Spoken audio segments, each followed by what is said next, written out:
Hi friends, welcome to Sindhu వంట. ఈరోజు మనం ఎగ్ బిర్యానీ చేసుకున్నాం ఫ్రెండ్స్. ముందుగా బియ్యాన్ని శుభ్రంగా కడుక్కోవాలి. ఆ తర్వాత అర్ధగంట సేపు నానబెట్టుకోవాలి ఫ్రెండ్స్. నేను biryani rice 1 cup, normal rice 1 cup తీసుకున్నాను ఫ్రెండ్స్. అలాగే ముందుగా ఎగ్స్ బాయిల్ చేసుకోవాలి. జీలకర్ర, ఆవాలు, యాలకులు, జీడిపప్పు, చెక్క, లవంగాలు, మిరియాలు, బిర్యానీ ఆకు ఇలా ఫ్రై చేసుకోవాలి ఆయిల్లో. అలాగే పచ్చిమిర్చి, ఆనియన్స్ వేసుకొని కొద్దిగా మగ్గిన కరివేపాకు కొద్దిగా వేసుకున్నాము. అలాగే కొద్దిగా లైట్ మగ్గినాక పసుపు,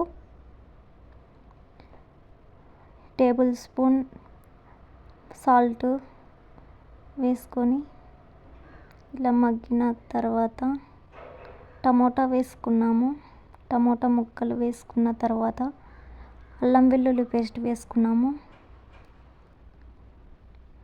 నేను ప్యాకెట్లో అల్లం వెల్లుల్లి పేస్ట్ వేస్తున్నాను ఫ్రెండ్స్, మీరు నార్మల్గా అయినా వేసుకోవచ్చు.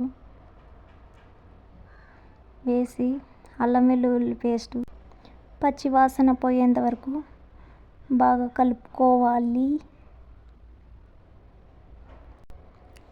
తర్వాత టేబుల్ స్పూన్ కారం పొడి, అలాగే బిర్యానీ మసాలా పొడి. ఈ మసాలా పొడి వేస్తున్నాను ఫ్రెండ్స్, మీరు ఏ బిర్యానీ మసాలా పొడి అయినా వేసుకోవచ్చు, మీ ఇష్టం. నేనైతే ఇదే వేసాను, మీకు చూపించిన బిర్యానీ మసాలా పొడి. ఈ విధంగా కలుపుకోవాలి ఫ్రెండ్స్. అలాగే 4 టేబుల్ స్పూన్ల పెరుగు తీసుకొని బాగా మిక్స్ అయ్యేలాగా ఇలా కలుపుకోవాలి ఫ్రెండ్స్. అలాగే ముందుగా బాయిల్ చేసుకున్న ఎగ్స్ని తీసుకొని ఈ విధంగా 4 పక్కల అనుకోవాలి ఫ్రెండ్స్. ఇప్పుడు ఆయిల్లో ఎగ్స్ వేసి పసుపు, కారం పొడి, సాల్ట్ వేసి ఇలా కలుపుకోవాలి. ముందుగా మనం గ్రేవీ తయారు చేసుకున్నాం కదా ఫ్రెండ్స్, ఆ గ్రేవీలో మనకు రైస్కి తగ్గట్టు వాటర్ తీసుకొని ఈ విధంగా తీసుకొని ముందుగా నానబెట్టుకున్న బియ్యాన్ని వేసుకున్నాము. ఇలా వేసుకొని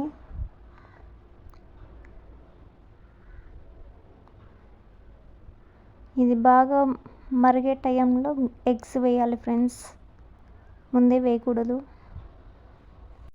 ఇలా మధ్యలో కలుపుకున్నాము. ఈ విధంగా